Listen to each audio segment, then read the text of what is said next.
लीलाओं का साक्षात्कार कराया और उनके समक्ष तत्व ज्ञान के गूढ़ रहस्यों को प्रकट किया। हे परवरदिगार, यह अनमोल ज्ञान मुझे कैसे याद रहेगा? मैंने तेरा ज्ञान योग खोल दिया है गरीबदास।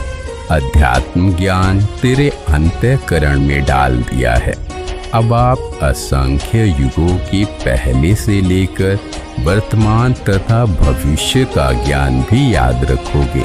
उधर पृथ्वी पर शाम के करीब 3 बजे ग्वालों को अचानक ध्यान आया, गरीबू कहाँ है, अब तक नहीं लौटा।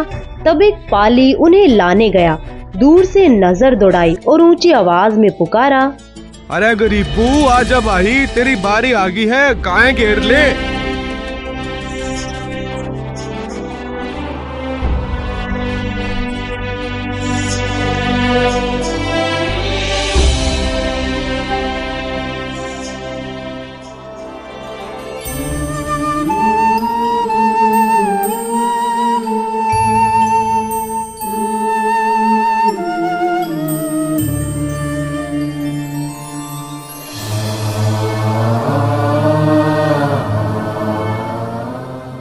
मर गया। शोर मचते ही अन्य ग्वाले घबराकर दौड़े आए, अफरा तफरी मच गई। तभी एक ग्वाला तेजी से छुड़ानी गांव की ओर भागा। यह खेत जो गांव कबलाना की सीमा से सटा था, असल में गरीबदास जी का अपना ही था। गांव छुड़ानी से मात्र 1 किलोमीटर की दूरी पर पसीने से लथपथ वह पाली भागता हुआ गांव पहुंचा और हाँफते हुए गरीबदास जी के माता पिता नाना नानी को सब हाल बताया।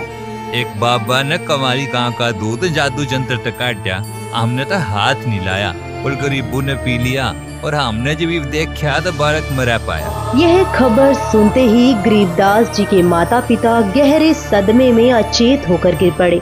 पूरे गांव में हाहाकार मच गया। उनके नाना और अन्य ग्रामीण दौड़ पड़े और बच्चे के निष्प्राण शरीर को उठाकर गांव ले आए।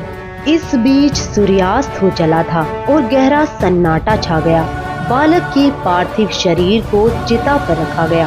अंतिम संस्कार की तैयारियां पूरी हो चुकी थी।